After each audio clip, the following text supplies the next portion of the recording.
અત્યારે સવારના છે ને 9 વાગ્યા અને પુલ સાઈડ બ્રેકફાસ્ટનું ત્યાં આયોજન છે. ત્યાં પર રખી દીજો.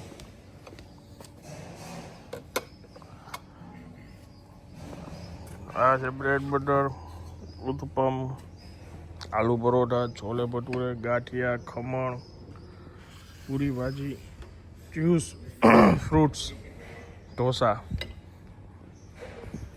અને આ છે પુલ સાઈડ વ્યૂ. પાછળ છે એ જીમ છે અને આ પાછળ રેસ્ટોરન્ટ.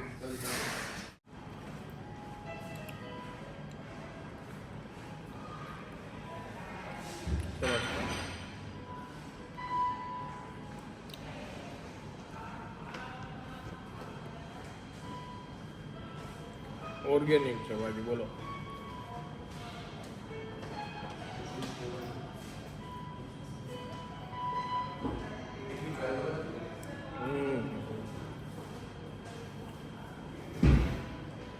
આનંદ. જો આ ભાઈ આંબામાંથી અત્યારે કેરી કાઢે જ છે. જો એક કેરેટ નીચે મોકલું હજી. કેવી રીતે કાઢે જો તમને બતાવી.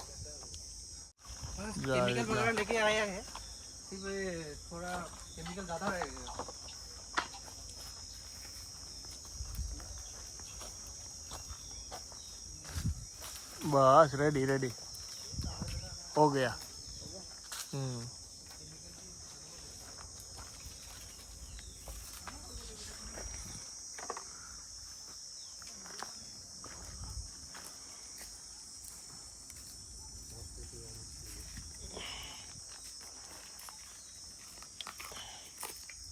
लो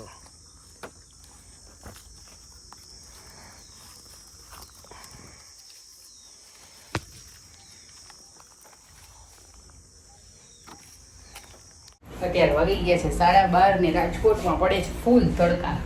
પહેલાં હું બાપુજીને જૂના ઘરે ઉતારવા ગઈ હતી, પછી મારે 1-2 કામ હતા એ બતાવ્યા. શાક અને ભાત તો થઈ ગયા હતા, રોટલી બાકી છે. જલ્દીથી ઘરે પહોંચી. ઘરમાં જઈને ત્યારે શાંતિ થાય. બહાર એવો ઠો ગરમ ગરમ પવન, ખબર નહીં આવા તડકા તો જીવનમાં કોઈ દી નહોતા પડ્યા જેવા હવે પડે. માંડ માંડ ઘરે આવે. મારી પાસે મોઢે બાંધવાનું ને હાથના મોજા છે, પણ મને હાથના મોજા પહેરવા બહુ ન ગમે. મંડેમાં ડ્રાઈવ કરવાની મજા ન આવે. મોઢે બાંધી લઉં પણ હું હાથમાં ઓછા પહેરું, એટલે પછી આનંદ મન ખીજાય કે તારા હાથમાં ટેન થઈ જાય. તો જો હવે શું કરું, ક્યારેક પહેરું ક્યારેક નથી પહેરતી.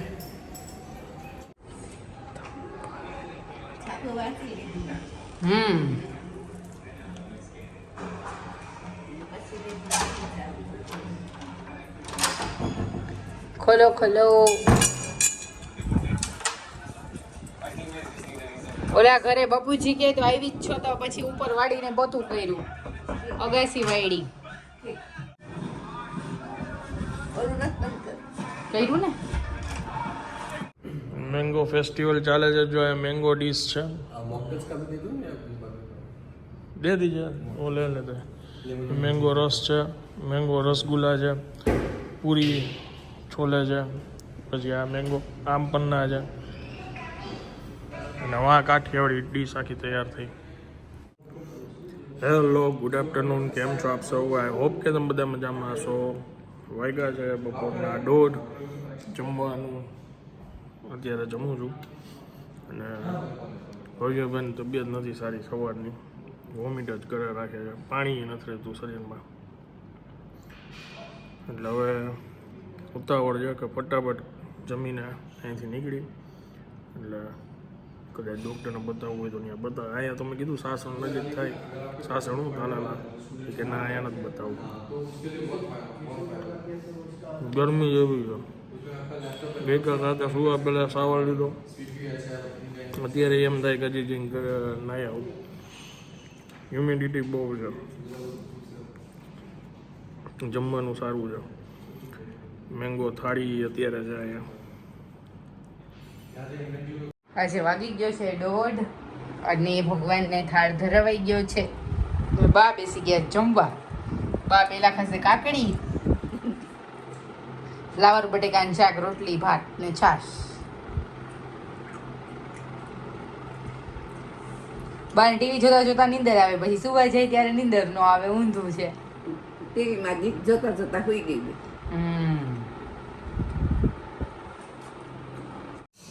જો આ બહુ કામની વસ્તુ છે. અહીંયા જે ઓનર અને મેનેજર હતા ને એમને આપ્યું, કેમ કે એમને 2-3 દિવસ પહેલાં આ જ વસ્તુ હતી. આ મોસમને લીધે વોમિટ થાય જ રાખે, આનાથી રાહત થશે. જો કાંઈક આ રીતની છે અમારી પ્રોપર્ટી. સામે આંબા બગીચા જેવું છે. આ અમારો રૂમ છે.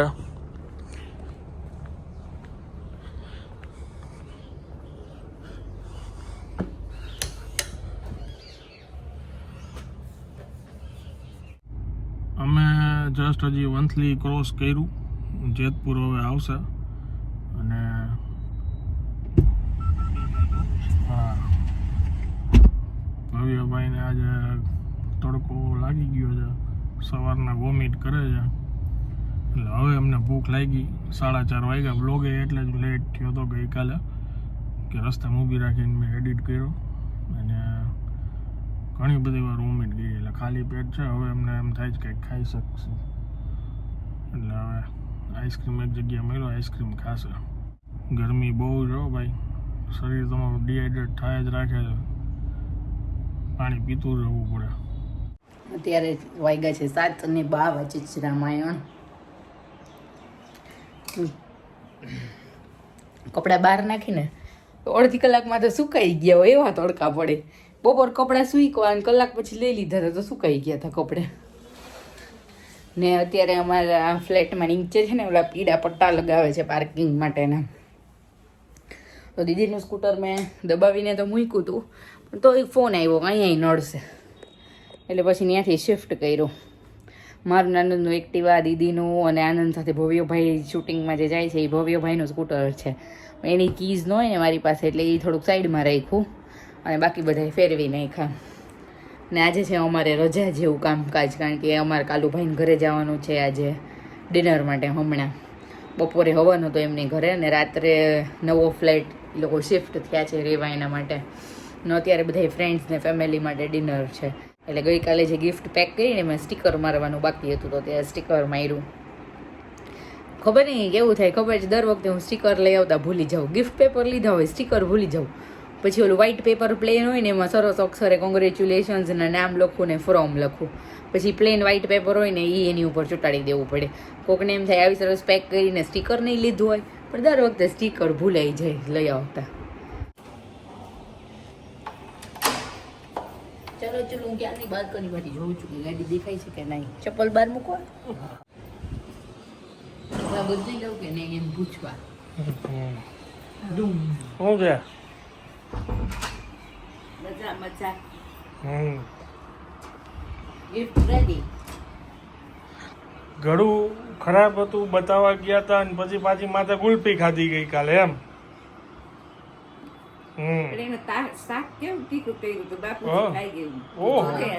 શાક તીખું નહીં ગયું પછી અમારે ખાવું તો તો અને માથે પછી તીખું ન લાગે, પછી પેટમાં બળે ને એટલે ઠંડક. Good good. ઉનાળામાં તો આઈસ્ક્રીમ રાખવું જ પડે. 2 ચમચી ખાય તો મને સરસ નીંદર આવી જાય. સરસ સરસ. 7:45 વાગ્યા ઘરે પહોંચ્યા એને. અત્યારે 8:30 વાગ્યા છે ને ફ્રેન્ડનું આજે નવું મકાનનો હવન હતો, જેને વાસ્તુ કહી શકીએ. ત્યાં આજે જમણવાર છે, એટલે કપડાં ચેન્જ કરીને બસ જો હવે ત્યાં જમવા માટે જઈએ છીએ અમે.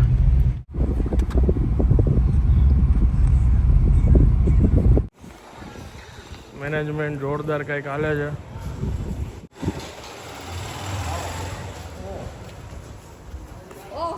ઓહો, ખૂબ ખૂબ અભિનંદન. Thank you. Congratulations. Thank you.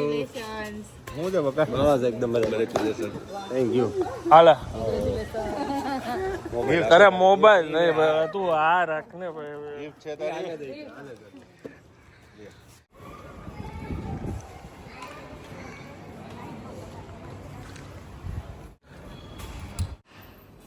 છોકરા જીપની ચાવી લેવા આવ્યા હતા. કયા છોકરા? કોણ જાણે 3-4 હતા. ઈ કે અંકલની ચાવી આપો જીપની. મેં કીધું રિયાને ખબર હોય, મને ન ખબર હોય. એ આની પેલા એકવાર આવ્યા થારમાં ચક્કર મારું છું, અંકલ છે બેનના નથી છોકરાઓ એવું ચાવી તો ન દે ને.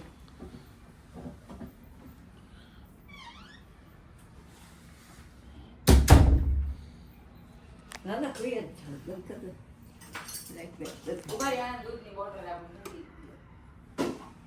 ચાલો હવે હું આ બ્લોગને વિરામ આપું છું. વિડીયો જો પસંદ આવ્યો હોય તો વિડીયોને એક લાઈક આપી દેજો. મળીએ આવતીકાલે નવા બ્લોગમાં. ત્યાં સુધી જય હિન્દ, જય ભારત.